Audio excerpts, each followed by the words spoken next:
You're watching the Mortgage Busters show, and my name is Greg. And we talk about this every week. We talk about paying off the mortgage at a fast rate of knots, but also preparing for retirement. Adrian, welcome back to the show. Howdy. How are you? Goody. Tell us about the financial thumbprint report. Yes, we've been busy. Everybody is ringing to get the financial thumbprint report. Basically, the thumbprint report is a snapshot of where you are today, what your assets are, what your debts are. It's everything all in one place. What their savings are? Savings are, lack of. Or lack of, correct, yes. Everything in one place. So basically, it shows them a snapshot of where they are and what they could possibly do in the future to make things better for themselves. And it's also free. So. And we always want to make things better. Correct? Yes, correct. Absolutely. Correct. And there's many ways to do it.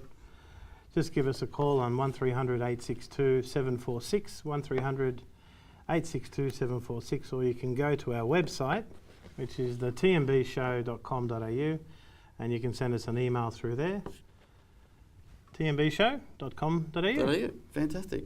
So, Adrian, we've got Dale Sinnott from Larkin Partners back with us. Welcome. Dale, how are you going? I'm well. Yourself, Greg? Very Adrian? good. G'day. Welcome back. Thank you. It's great to be back. So we're talking about the 3 stages of financial life. Mm-hmm. Can you elaborate for us? Historically, the 3 stages of the financial life, you're looking at your first 15 years of your working life. It's really about you as the individual. It's looking at you're establishing yourself financially. You might be doing some overseas travel, saving for your first home, saving for your wedding, things like that. The second part of it is the next 15 years, which is generally about educating your children, consolidating where you're at, paying down your home loan and those sorts of things. And then the final part of your 15 years of your working life is about your retirement.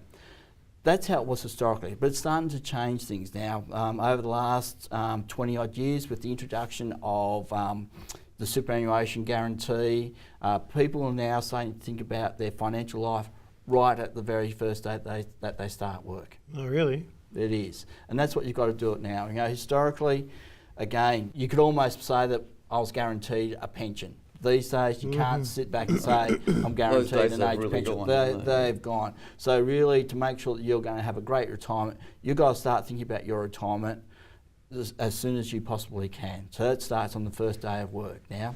And really, and it's getting back to the effects of compounding. And what it does is you save a little bit now, and then it will compound, and you'll have a nice lump sum at the end of your working life. A bit like the banks when they gave you the little savings boxes. Yeah. Not to mention the names. Correct. Absolutely. They're out of steel. Absolutely. It's about putting small amounts away on a regular basis rather than waiting for the big windfall gain. So there's no time to waste. Absolutely no time to waste. Time is of the essence, really. The sooner you can start looking at your financial planning for your retirement, the better off you are, and the easier it will be on your life cycle. Because what you don't want to be is a situation that all of a sudden you've got to put huge amounts away for your retirement, but you're living off bread and butter on your day-to-days. You know, so you've got to have a quite nice life balance to make sure that you can afford the things that you want during your life, but also be putting something away for your retirement. But see, I remember when I was like 20, 25, who cared about saving? Yeah, I was going to say, how do you get the young people to care? Because it's so far away. We all thought it was miles away when we were younger. And they just don't have that mental maturity to deal with it. I think that they do have a lot more mental maturity now because there's a lot more focus. Yeah, well, there's a lot more focus in the media these days. You know, you go back 20 or 30 years ago, nobody worried about the price of real estate. You know, you had to be a rich person to buy shares and things like that. But with deregulation of those sorts of markets, everyone's basically knows what property's worth or what shares are worth and things like that. You know, you turn on the news every night and there's the stock market report on the news every night. So there's a lot more media around that's showing people how to save, how to think about retirement and things like that. So I think that the younger generation are going to be better at it if we give them the opportunity. They are more savvy, definitely. Yeah, absolutely. They are. So, retirement. is people, like even back in the day when I was starting work, working or starting out to work, retirement funding like superannuation just didn't exist. Correct. So are people keeping up to date with in terms of goals, reaching goals, superannuation goals, and all that sort of stuff? For most people, their superannuation is paid by their employer through the superannuation guarantee. But they change jobs, and they might work for a year or two in their own business, and it doesn't happen, and it's not. Is it linear? It's very hard to tell because each person is themselves, so it's up to them if they're not fully employed to have their own retirement, whether it's through superannuation or whether it's buying other assets or just paying down their home loan debt. But really, it's about having focus of being able to regularly put something aside on a basis so that they can afford to buy assets for their retirement. In terms of being, and I guess this is the question really I wanted to answer was, are people on target? People that in their 40s and 50s today, they're not going to make it in terms of retirement. I know it only started in the mid-90s, late 90s, but even younger people today, I speak to these people and they're not on target. Correct. How do they deal with that? How do they cope with that? Well, there was a survey going around a long time ago where something like about 70% of people thought that their retirement plan was based on winning Tats Lotto or a windfall gain and things like that. So it can happen. It can happen, but the odds are saying that it's not going to happen. So, yeah, of course. But that was the way people sort of put it into the too hard basket. Whereas you just can't do that now. You've got to be proactive and you've got to get out there and look at what you can do with the assets that you do have to make sure that they are earning money for you for your retirement into the future. Paying off the home? Paying off the home. How's is that the mission, to pay off the home, or to build their superannuation fund, or do both? It should be do both. Do everything, really, at the end of the day. Is what you want to do is you want to be getting your home loan debt down, because there's the ability to redraw off your home loan to buy shares or a property or something like that with the equity that you've built up there. There's superannuation. You have that compounding effect where the interest that you're earning on your superannuation compounds year by year, so that when you do get at that retirement age, you do have a nice little nest egg there. And with the combination of assets outside your super and your super fund, hopefully that's enough to give you a comfortable retirement. I love the whole notion of compound interest. We've got to go to a break. Thanks, Dale. No problem. You're watching the Mortgage Busters show. We'll be back after the break.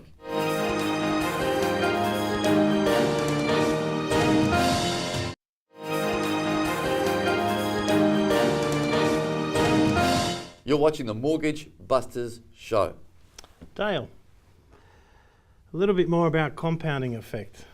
Compound is a very simple philosophy. It's just basically about putting some money aside, the interest that gets earned compounds on top of that initial amount. Then next thing, you're getting interest paid on the interest.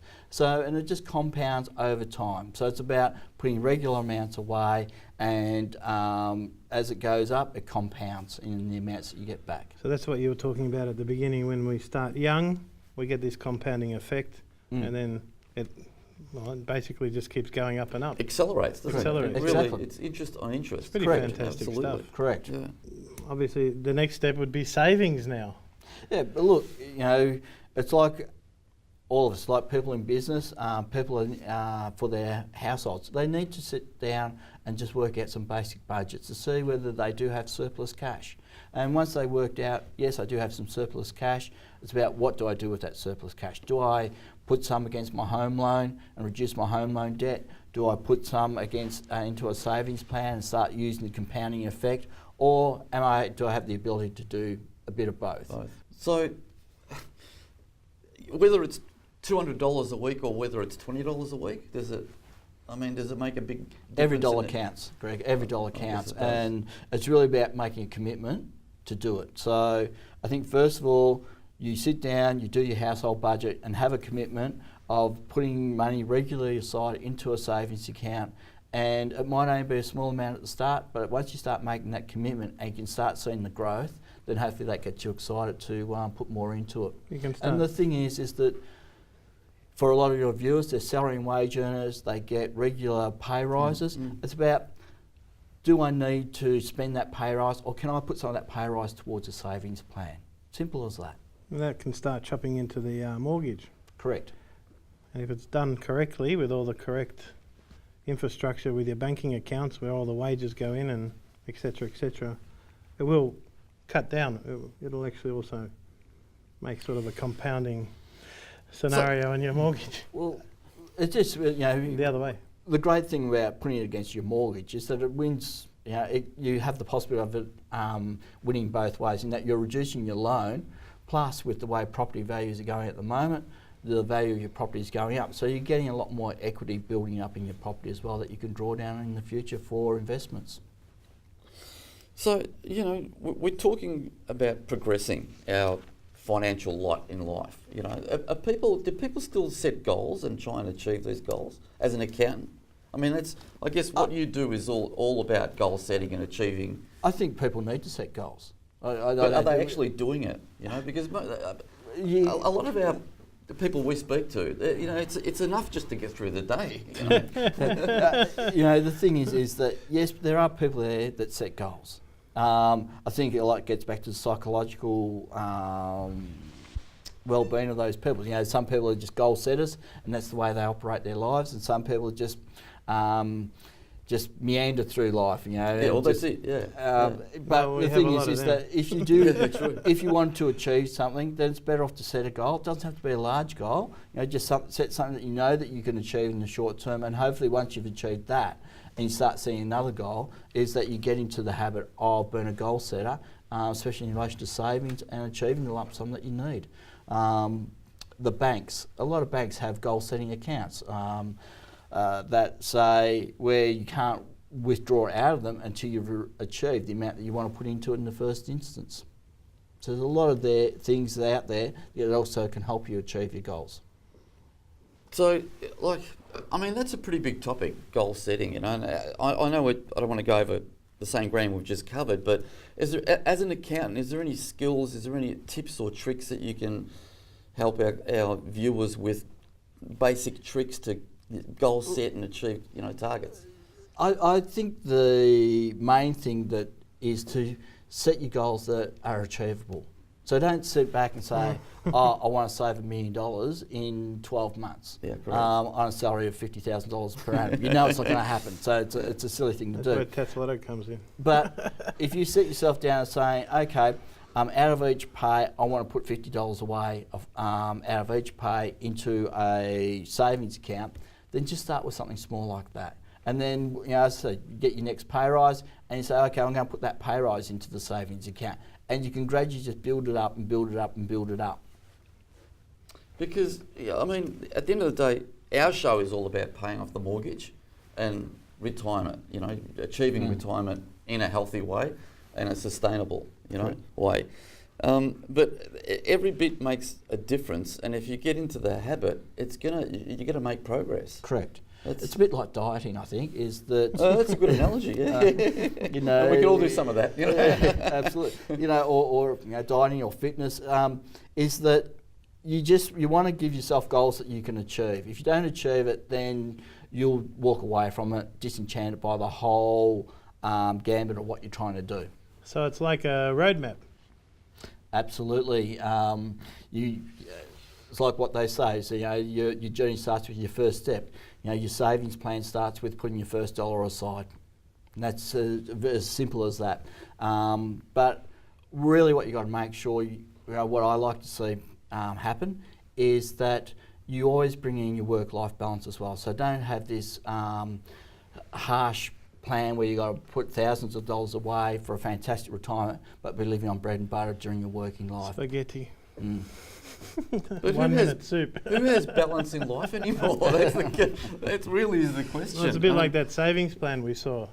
You weren't allowed to have coffee, remember? Yeah, correct. Or you had to make up. You had to actually concoct your own dog food. Yeah. Oh gosh, yeah. Yeah. Look, I'm hearing what you're saying, because you've got to be realistic about things, and you've got to have that work-life balance, but people are working more and more and harder and getting less and less, So where is it all going to end?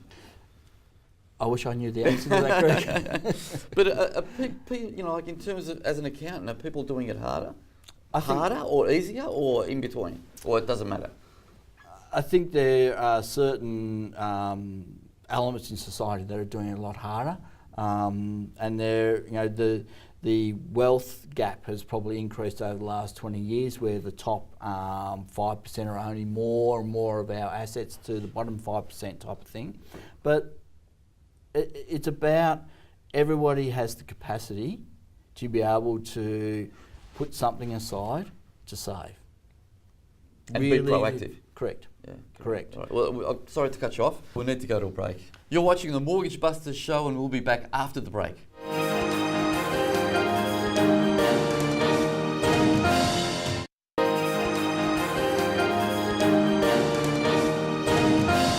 You're watching the Mortgage Busters show, and we're with Dale Sinnott from Larkin Partners. So Dale, just going back a little bit, do you think people's goals need to be recalibrated?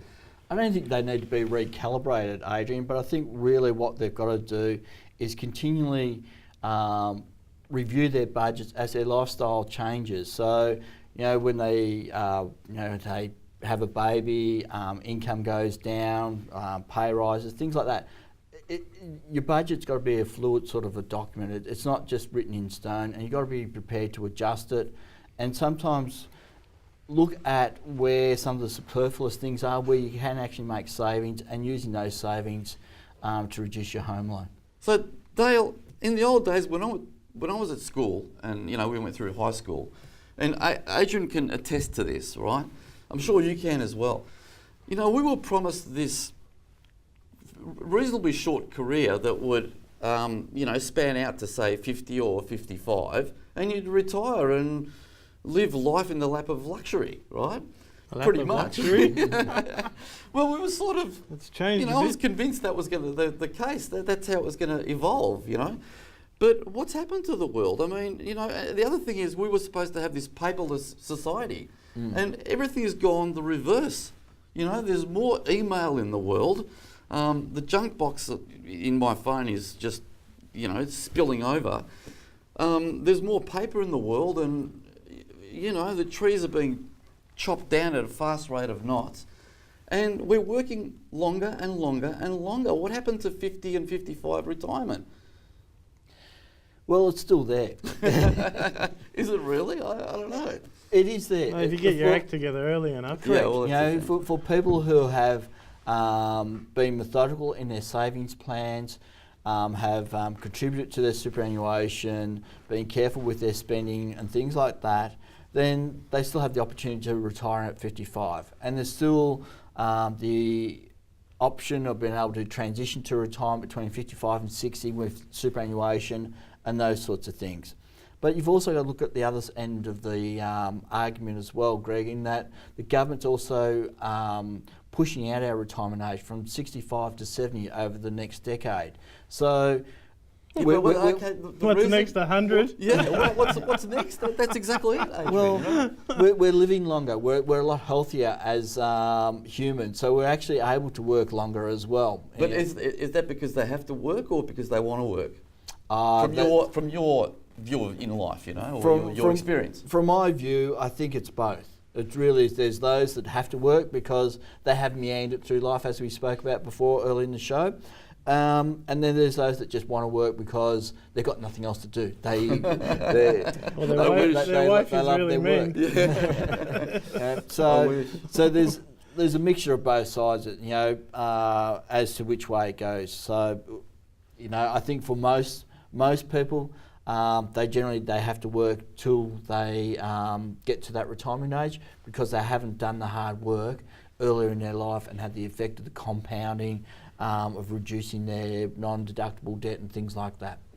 So really, again, it comes down to get things done early in life. really. Absolutely. Yeah, Time is about the essence. Absolutely. The best thing you can start to do is, as soon as you get your first pay packet, and it might even go back to when you're students and you're working a part-time job, is about putting some of that pay away into a savings plan. Yeah, but who does that anymore?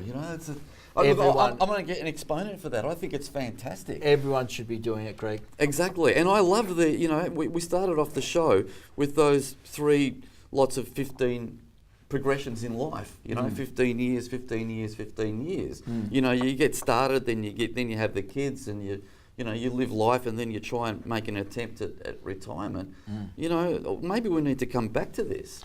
Look, I suppose our life cycle has changed a little bit with the advent of technology and medical and things like that. But it's a good thing to always go back to, isn't it? Is to sort of think back, okay, I can spend the first 15 years, I'll spend money on myself, the next 15 years for my family, then the next 15 years for my retirement. It's a good benchmark to have.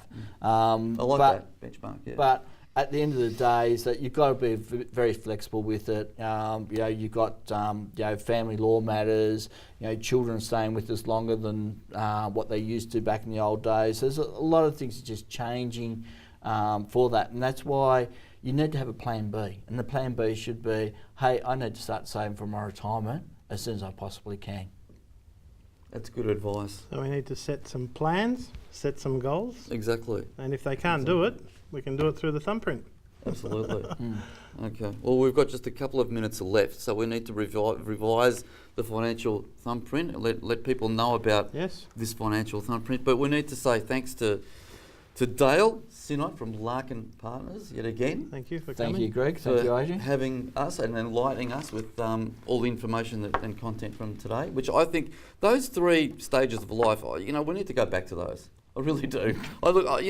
Maybe it's just a notion, but I think it's good sound strategy. Basics. Yeah. It's a good simplification. Absolutely. And that's what this is, the thumbprint. It's a very good simplification. So, thanks again, Dale. No problem. Thanks, Greg. Thanks, So, Adrian. Thank you. The financial thumbprint, just once more, remind the viewers Yes. about the thumbprint report, I It's should say. a snapshot of all your financial information, plus your debt, your savings, bits and pieces where you're going to be today, where you're going, and hopefully an answer. Absolutely. An answer to So the a lot of questions. The thumbprint report will get our viewers on the road and get started to financial freedom. Correct. Paying off the mortgage at a fast rate of not, but also preparing for retirement. How much do you need to retire these days? Last time it was 1.5 million. Is it more? Well, it's probably 2 million these days. We're talking about 5% of your total retirement fund. So if you've got $1 million outside of the fact that you've got let's assume the house is paid off, then you've got $1 million to retire on, and based on a 5% return, $1 million will translate to $50,000 a year, and that's a meagre existence. That's right. So let's get cracking. Get the financial thumbprint to your door. We can see you. We'll update you with all the latest tricks and trends, I should say, to get you financial freedom. Adrian. Yes. It's great to see you again. Thank you very much. You've been watching the Mortgage Busters show. My name is Greg. We'll see you next week.